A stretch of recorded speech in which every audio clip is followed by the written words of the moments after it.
Encourage more hotel operators with amenities such as water parks, restaurants, cinemas, government offices to join this initiative, making the Bahamas a more sunflower-friendly country. Please feel free to reach out to the REACH office at 328-4123, or you can reach out to the National Commissions for Persons with Disabilities at 396-8700. Your number one team in the North. Only the sun covers the Bahamas better.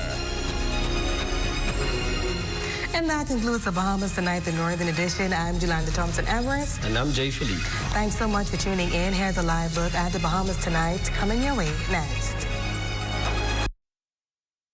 ZNS News is brought to you by the new BTC. Fiber is here. Faster, stronger, more reliable. Together, we are unstoppable. Switch today. First at 11. Christmas coming early for some as the government delivers on its promise to pay public servants, but not without some exceptions taken. Tonight, we take a closer look at the payment and response from those receiving it. Also, as LPIA sees record numbers of travelers during the Thanksgiving holiday season, another Toronto-based airline flew its inaugural non-stop daily flight here to the capital. And the rules for Junkanoo are shifting to raise the standard of the parades and the integrity of Junkanoo groups. We'll hear from the National Junkanoo Committee on what's soon to take effect. The Bahamas Tonight at 11 starts now.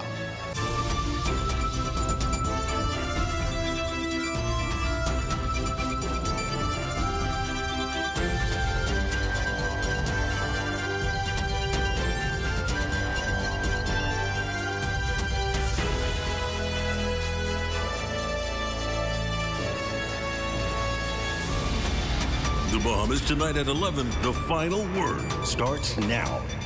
Good evening, everyone, and welcome to the broadcast. Money in the bank. The government today delivering on promised payments before Christmas, but public servants have an issue that is not all they anticipated. Daniel Dean leads us off tonight at 11. The Davis administration keeping its promise to pay civil servants funds owed to them from salary reviews and adjustments. Minister of Economic Affairs, Senator the Honorable Michael Halkitis, confirming Wednesday that these payments, initially slated for December, have been made after government completed its analysis of public sector pay levels. It was done in two parts, middle managers first and line staff, and so they have been paid today. And this is money that is added to their salary, not just a lump sum. Going forward, that is an amount that is added to the salary. Of course, we'll always like to do more, and as we get in a better position financially, we will do more. Well, the Prime Minister promised before Christmas, and before Christmas it was. But after news broke today of payments being made into the accounts of public servants, it seems everyone's not happy. Some person said that they got $166. Some said that they got $233. Some also indicated that they got $225, I guess, as a retroactive payment. Others said they received nothing, zero. Since we are still awaiting a written response to our letter delivered by Kimsley Ferguson, President of the Bahamas Public Service Union, and Belinda Wilson, President of the Bahamas Union of Teachers, to the Prime Minister on October 15th, 2025, we are unsure as to how they arrived at these amounts. Despite the union's concerns, Minister Halkitis assures that the government will continue to do all it can to ensure civil servants garner the pay wages they deserve. We'll continue to conduct reviews and improve, salaries and benefits as we're able to do so. That is the commitment of the government. Once again, we thank them for their patience, and we look forward to do more. And though it might seem like recipients should be grateful for any amount, Ferguson says the next order of business is setting another meeting with the government to determine how the funds allocated on Wednesday were determined. Reporting for the Bahamas Tonight, I'm Danielle Dean. Thanks so much, Danielle. Slight adjustments to the Golden Isle by-election final count. This while Parliamentary Commissioner Harrison Thompson defends the accuracy of the register. Our Leah Cooper has more in this next report. It looks like there's a few minor updates coming out of the Golden Isles by-election. The Progressive Liberal Party's Darren Pickstock is still the winner of the four-way race, but despite what parliamentary officials reported during Tuesday's recount, 6 ballots were actually declared spoiled, leading to some small tweaks in the final numbers. And that's according to Parliamentary Commissioner Harrison Thompson. Brown from the FNM receives 1,637 votes. Butler from Independent received 16 votes. Pickstock from the PLP, 1,873 votes. And Roll from the COI, 352 votes. And the winner for the by-election is Mr. Pickstock from the PLP. With voter turnout slipping in the 2021 general election and both recent by-elections, there's been some buzz about whether the current registry really reflects who's actually living in the Golden Isles constituency. Thompson weighed in on those claims, addressing the growing concern head-on. We have removed close to 16,000 persons off the register, deceased persons and persons who were registered more than once. We have removed them from the register. So we believe the register has claimed. There may be one or two that we still have to look at, but for all practical purposes, we believe that we're doing a great job at that. And heading into the next general election, Thompson says his team will make some adjustments. I think my team was prepared, but I still think we need to do a little more training for my team. And I just met with my senior officers, and we're looking at some strategy to involve the presiding officers before election time, so that although we had a smooth election, we think it could even be better. For the Bahamas Tonight, I'm Leah Cooper. Thanks so much, Leah. Meanwhile, BML Property says it has officially ended all legal battles with CCA Construction and its affiliates, the company known as China Construction America. And this after that major New York Supreme Court ruling last October awarding BML Properties more than $1.6 billion after years of legal disputes. Chairman Sarkis Ismailian, the original developer of the Baha Mar resort here in the capital, says he's relieved to finally turn the page, calling the agreement a resolution that meets our expectations. He also thanked the people of the Bahamas for their unwavering support and the many letters of encouragement they sent throughout the past 10 years. The dispute goes back to the final stages of construction of Baha Mar, when delays, cost overruns, and growing tensions between the developer and the contractor triggered a series of lawsuits. Meanwhile, the Bahamas has strengthened its travel relationship with Canadian market. Toronto-based Porter Airlines flew its inaugural non-stop daily flight here to Nassau. Our Colville Pyfrom was at Lynden Pindling International Airport for the flight's arrival and the celebration it sparked. It was back in early summer when the sizzle was added to Toronto's already record-breaking heat wave that there would soon be direct flights from Toronto to Nassau on Porter Airlines. Well, that day has arrived. This was the Deputy Prime Minister back in June appearing on Canadian television, making the grand announcement. What is the new news you have to share this morning? Porter's going to the Bahamas, direct, non-stop, 10 additional flights a week. 5 months later, Porter's first non-stop direct flight from Toronto arrived in Nassau, the first of what is expected to be many more as the route expands. Deputy Prime Minister Cooper almost besides himself. His excitement about this new venture impossible to contain. And I'm excited about the possibilities that this is going to bring. Canada is an important market for us. On this inaugural flight, Porter's aircraft was at near full capacity with 118 passengers on board. Greeted at Lynden Pindling International Airport with Junkanoo and a brief reception with the Deputy Prime Minister, airport partners, and other tourism officials. Porter's Senior VP and Chief Commercial Officer Eddie Eldebs says Porter offers an elevated economy experience for everyone. Something else, there are no middle seats on any of its aircraft. And then there's also this. We offer free beer and wine on board our aircraft, free premium snacks, and then everybody flying back and forth between Nassau and Toronto also gets free Wi-Fi on board our aircraft. People seem to love it, and that's really what differentiates us in the marketplace. But Eldebs, like Deputy Prime Minister Cooper, looks forward to building on this relationship. Nassau is our first destination into the Caribbean. Porter's operated since 2006 with a focus on Canada and the U.S. markets. And we're very happy to be here today and be adding this new wonderful destination and getting access to the sun. The first international flight for Port Airlines outside of North America. And this says a lot about the brand and the reputation of Bahamas. It's going to create seamless connectivity, daily service from Toronto, and more to come from Montreal and Ottawa. For the Bahamas Tonight, I'm Corvell Pfeiffer. I'm sure many travelers would enjoy those amenities. Thanks so much, Corvell.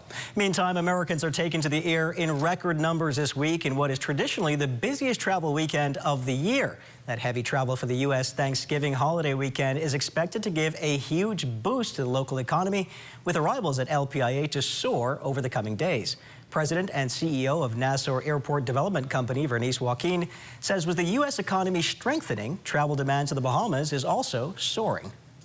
We're fortunate to be able to benefit from that demand. They're coming here in large numbers. Our hotels are telling us that they're doing very well for this Thanksgiving season in terms of occupancies, and we can see it through the airport. The NAD chief says also indicators point to a strong holiday season in terms of air arrivals to finish off 2025. Just last Saturday, we had a 6,600 passenger arrival day. We haven't had one of those since July. So it's that sort of thing that is very encouraging to us. So yes, this Thanksgiving is looking to be at least as good as last year, if not a little bit better. Good news all around. Still to come, a change in Junkanoo rules. You're watching the Bahamas Tonight at 11. More news in just a moment. There are some things that are undeniably Bahamian. A good count salad, Junkanoo, the way we worship, the way we take care of one another, all undeniably Bahamian. And right in the midst of our iconic things, places, and people is Commonwealth Bank. Increasing access, sponsoring dreams, working alongside Bahamians to increase the quality of their lives for more than 60 years. Commonwealth Bank, nothing more than being Bahamian. Commonwealth Bank, leader in personal banking services.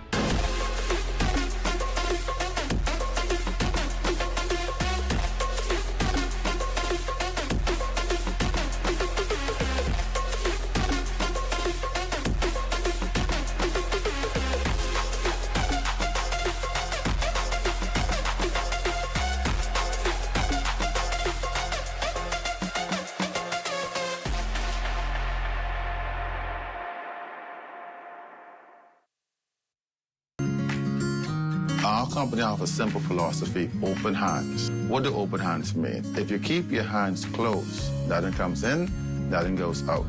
If you keep your hands open, a lot of things comes in, a lot of things goes out. We cannot expect to be a successful company without blessing our community and blessing our country. My good friend and valued client, Dominic Stirrup, approached me following a meeting we had and told me of the idea that he had of feeding 10,000 Bahamians on Thanksgiving. There was a lot of details to put together, had to figure out how to get it done, but at the end, it was worth it. At the end, it gave me a heart of gratitude to know that our company is reaching out to so many persons. We invite you on a journey to witness an extraordinary chapter in the story of the Bahamas Striping Group of Companies, a tale of compassion, unity, and the true spirit of Thanksgiving.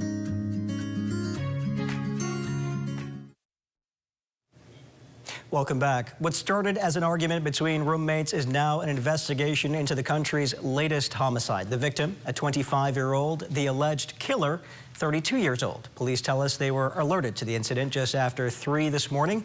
Investigating officers met a male, unresponsive, with a stab wound to the upper chest near the armpit. EMS later confirmed that the victim had died. The backstory, the victim and the accused got into an argument while at their apartment off Cowpin Road. We understand the war of words led to a fight when the victim's property was thrown outside. Police say once that's subdued, the victim sat on the porch. That's when the friend reportedly went inside, got a sharp object and stabbed the victim. The wounded man then walked a short distance from the door before collapsing. Authorities confirmed that the accused was assisting police with their investigation. From the courts, a middle-aged American man granted $60,000 bail in connection with the 2 recent deaths of Abaco residents. Prosecutors argue that a 63-year-old South Carolina resident, John Griffith Porth, was driving recklessly on SC Boodle Highway in Abaco when he crashed head-on into Monique Williams' car. Williams, a 53-year-old teacher, was at the time driving her 13-year-old nephew, Terrence Williams, to school. The two died on scene. A third passenger remains in hospital. Porth and his wife were reportedly driving on the wrong side of the road. He faces 2 counts of vehicular manslaughter in connection with the matter. He's expected back in court on March 16, 2026. The bodies of 2 Abaco men killed in Haiti back in July have been returned home. The bodies of Shadrach Stewart and Joey Russell have been kept in a Haitian morgue for months due to bureaucratic delays and what their relatives claim was a lack of official assistance. According to the relatives, a single missing signature from a Haitian doctor stalled the process. The brother of Joey Russell confirmed that his remains arrived here in the capital over the weekend, with the burial now planned for next month. Stewart's wife also confirmed that her husband's body arrived in New Providence yesterday. The 2 Abaco men were shot in Haiti in July during what Haitian officials described as a drug-related operation. Stewart died at the scene while Russell died from his injuries days later in hospital under what relatives said were suspicious circumstances. A third man, Rashad Fox, also from Abaco, is also believed to be dead. 105 Haitians were deported to Cap-Haitien, Haiti on a chartered flight from LPIA today. The 84 men and 21 women make the largest removal operation undertaken by the department this year. Then on Tuesday, 29 Haitians and 1 Jamaican national appeared before Senior Magistrate Cara Turnquist DeVoe in Magistrate Court No. 2 on charges of illegal landing, overstaying, possession of fraudulent documents, and knowingly attempting to mislead an immigration officer. The group received fines ranging from $300 to $3,000 and sentences from 3 months to 1 year at the Bahamas Department of Correctional Services. All individuals are ordered to be handed over to the Department of Immigration upon payment of fines or completion of sentences for deportation. Long Island poised for what Bahamas Power and Light officials say is a transformative investment. And according to Bahamas Power and Light CEO Tony Seymour, this is coming in the form of a hybrid microgrid project, an agreement struck between the government, BPL, and Renew Gen Pro Company Limited. This will be a 3.6 megawatt LNG fuel plant, a 3 megawatt solar farm, and a 5 megawatt battery energy storage system. So the hybrid approach blends reliability, cleaner energy, and resilience. And it will also help us as we move into, hurricane season. The distributed energy grid provides redundancy. So if something happens at the Miller's plant, we'll have the unit in South Long Island, and we'll have the hybrid microgrid plant as well. And so these projects are designed with growth in mind, as Long Island's population, tourism, and commercial sectors expand over the next decade. Changes on tap for Junkanoo, and this includes a standardized penalty-based system ensuring groups remain eligible to compete while still upholding the integrity of the parade. For the first time, all costumes requiring judging must be scanned at the entry gate. Further, the shift allows parade management and judges to address infractions in a measured and consistent way without removing groups from competition. Here's President of the National Junkanoo Committee, Andrew Pinder, who also shared that the order of entry for the parade is set for December 6th at Arawak Key. For this parade, there's no disqualification. Right, for the same reason that fairness is, we've had a group that lost the sponsorship.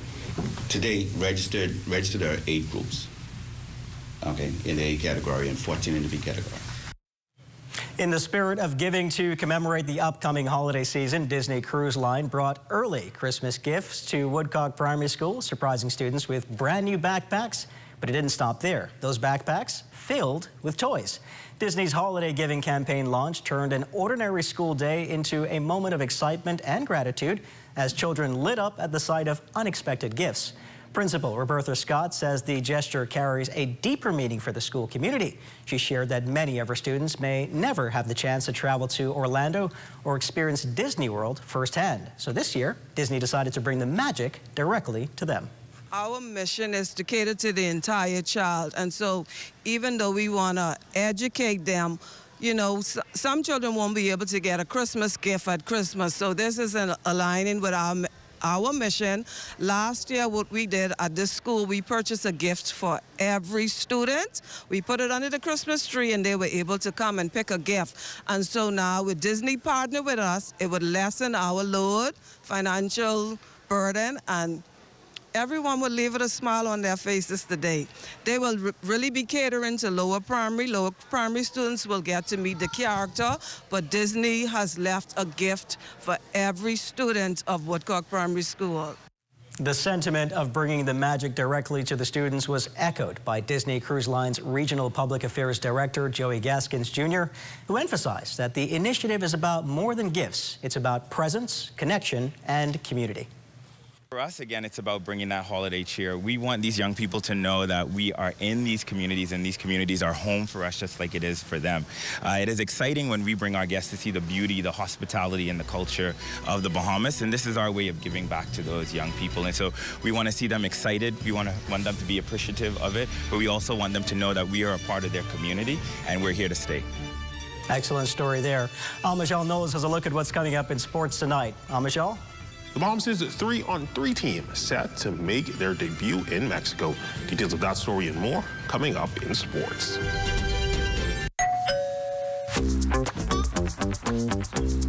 Wait, where you grabbing all these pizzas, boy? Wait, Marcos, wait. We have a special on all the large one-topping pizzas, wait. Pineapple. All. Barbecue. All. Hey, VAT included, but. I need the $10 special plate. How many would you like? 20 in it. Thank you so much, man. $10, that's it. The Marcos got that deal, boy.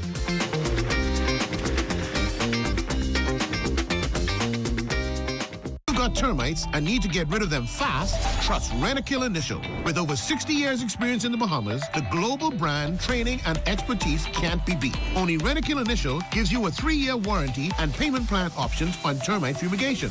No one can match the range of treatments we offer, such as fumigation, pre-construction treatments, termite monitoring, and more. No matter where you are in the Bahamas, we will come to you. When it comes to complete termite eradication, there's only one name, Rent-A-Kill Initial.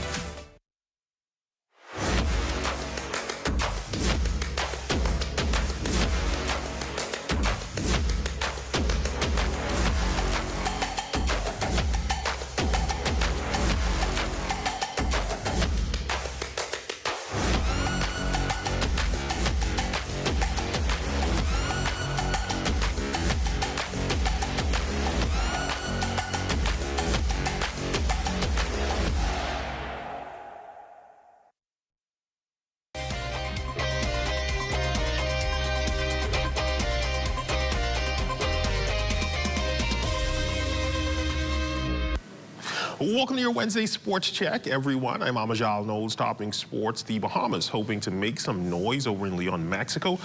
Why, you may ask? Well, it's the site of the FIBA 3-on-3 Basketball AmeriCup tournament. For the first time ever, the 2-for-2 will have representation. Now, this tournament now, of course, 3-on-3, which became an Olympic sport back in 2017, and gave hoopers who may have missed out on competing in 5-on-5 a new avenue to represent their country and show off their skills. Bahamas' team will comprise of Jackson Jacob, Kamaya Gibson, Dylan Musgrove, and they will be coached by Marvin Henfield.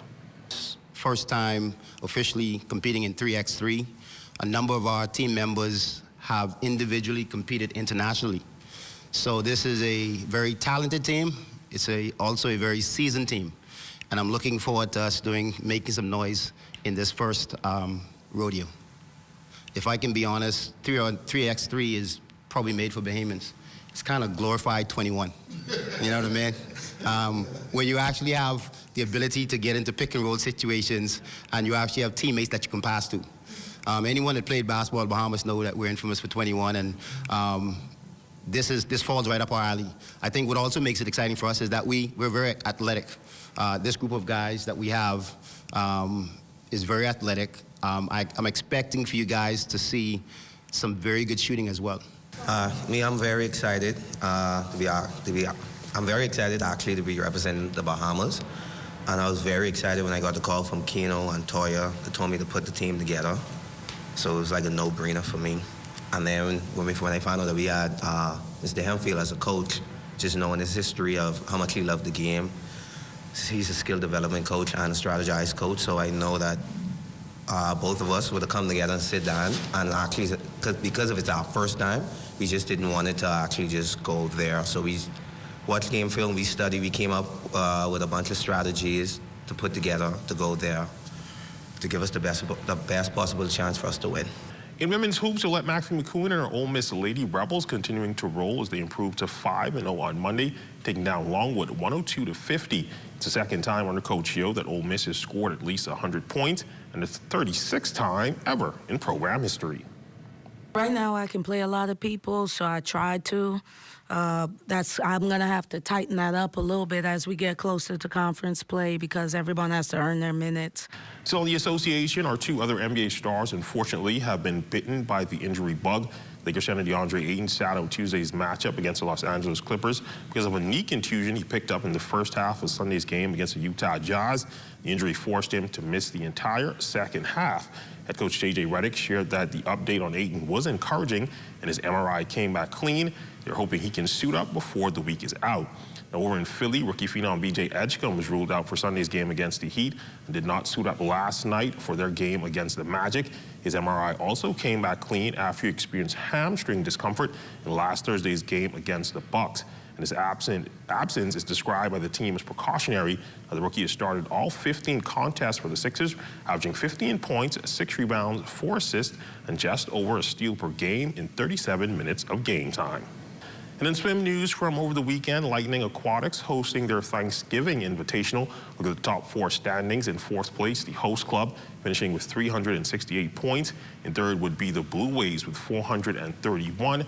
Occupying the 2nd spot would be the Barracuda Swim Club, and taking the top spot would be Mako Aquatics with 1,133 points.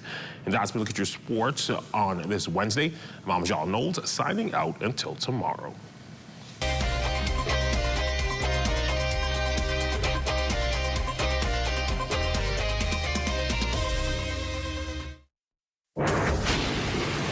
In 1953, the United States began using a female name for storms. And by 1978, both male and female names were used to identify northern Pacific storms. This was then adopted in 1979 for storms in the Atlantic Basin. The National Hurricane Center does not control the naming of tropical storms. Instead, there is a strict procedure established by the World's Meteorological Organization for Atlantic hurricanes. There is a list of male and female names which are used on a 6-year rotation. The only time that there is a change is if the storm is so deadly or costly that the future use of its name on a different storm would be inappropriate. These are the names of the storms for the 2025 Atlantic hurricane season. Andrea, Barry, Chantal, Dexter, Aaron, Fernand, Gabrielle, Umberto, Imelda, Jerry, Karen, Lorenzo, Melissa, Nestor, Olga, Pablo, Rebecca, Sebastian, Tanya, Van, Wendy. This public service announcement was brought to you by the Broadcasting Corporation of the Bahamas in conjunction with the Disaster Risk Management Authority.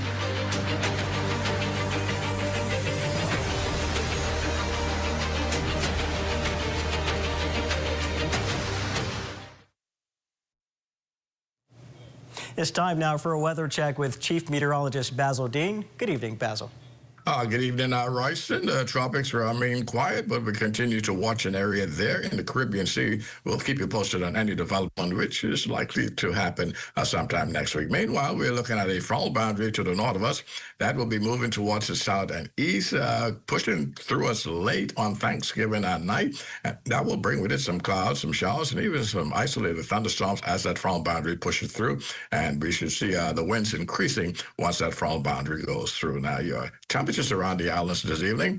Freeport, Grand Bahama, 79. Greenville, Key, 79. 78 degrees in Marsh, Abaco, the Berry Islands at 80 degrees. 80 also in Allenstown, Bimini. Over in the Lutras, Harbor Island, 81 degrees. Rock Sound at 79 degrees. 80 degrees in Fresh Creek, Central Andros. Camp Space, North Andros. Also Black Point, Exuma, at 80 degrees. We're picking up some more 80s in Allenstown, Cat Island, San Salvador, Rumkey, and also Georgetown, Exuma. Clarencetown, Long Island, 79 degrees, 79 in Crooked Island. Betsy Bay, McWarner, 78 degrees, 78 in Acklands. As we take you down there into Matthewtown, Inagua, they have a warm temperature of 81 degrees, and our neighbors to the southeast, Turks and Caicos Island, their temperature at 82 degrees.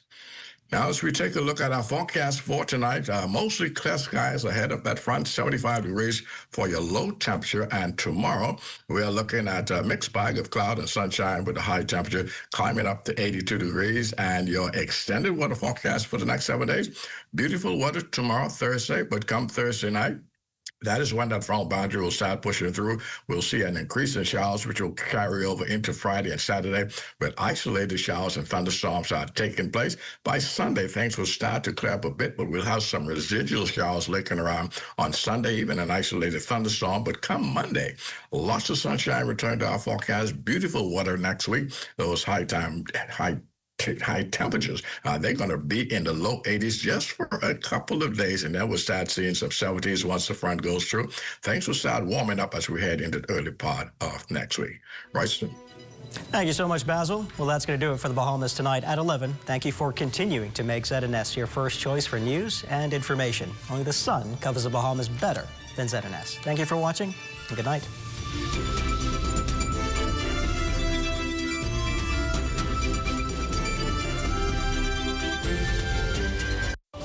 At Baha Mar Boulevard, I'm Sean Innes. This is ZNS.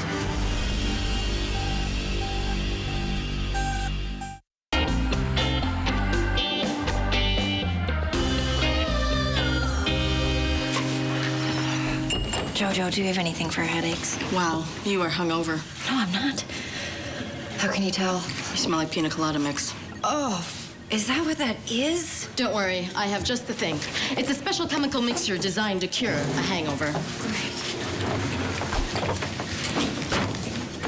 Talco Mart. Just eat it. Trust me, it works. Have you ever seen me hungover? No. Well, I am, constantly.